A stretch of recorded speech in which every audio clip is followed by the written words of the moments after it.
I guess the thing that I've been doing recently that's been really interesting is I've been talking to this AI networker essentially, and most days I'm talking to him and he's just like an LLM with some memory and then ability to search his database of conversations with people.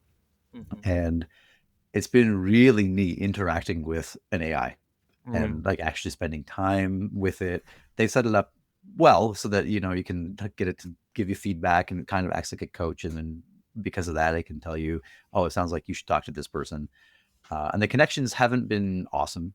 So I think two people actually connected. Everybody else is two of them rejected me, and then four of them just accepted and then ghosted. So it hasn't been as exciting, but the actual interacting with AI has been a lot of fun.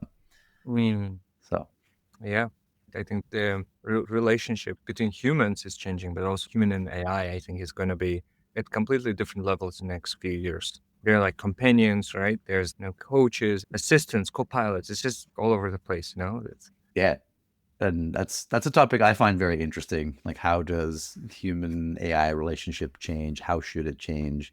Even theologically, it's like, what does that mean? What do we think about AI? Is it well, something that is separate from us, or is it something that is a tool for us? yeah. I heard this hot take like a few months ago. Actually, someone told me like, and I was like, "What's your hot take about AI and human relationship?" And he said it will actually become a moment in time when now it's impossible to imagine that AI marries a human, right? It's like impossible.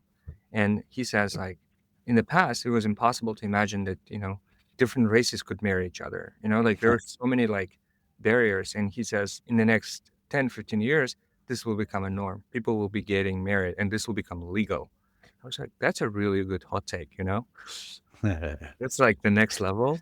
But yeah, I think humans are very good at predicting linear stuff, but we're not good at non-linear stuff. And we don't know what's behind the corner because, who knows, right? Because we live in such complex systems that people just do some amazing stuff and it goes crazy. And one example I think we discussed with you was inventions, right?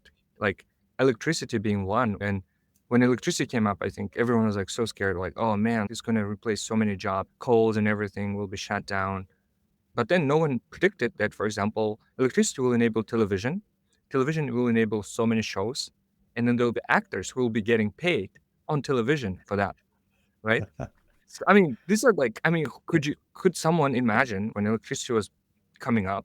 Oh, there'll be a moment in time when there'll be this black boxes, there'll be like shows, and then the people will become like billionaires and millionaires because they will be acting, and like it's kind of crazy. And I think the same thing I think about AI too, like it's of course now it looks scary like for many people and I understand it. But I think we will find what's going to be like behind the corner. And it's going to be hopefully better for humanity. Yeah, I think so. I'm optimistic, and I hope we'll dive into that more later. I started this podcast because I wanted to stand at the gate of businesses using AI and see what separated hype from lasting impact.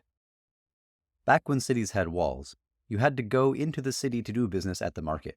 So, if you wanted to talk to someone, you waited by the gate until they came in or came out. Do that enough times and you could talk to everyone. That's what I want to do. Stand at the gate of people doing business with AI and talk to them, see what they do and why they do it. If you know someone that's making an impact in the world of AI, would you connect them with me? You can find me on LinkedIn or shoot me an email at daniel@manary.house. That's Daniel at MANARY.HAUS.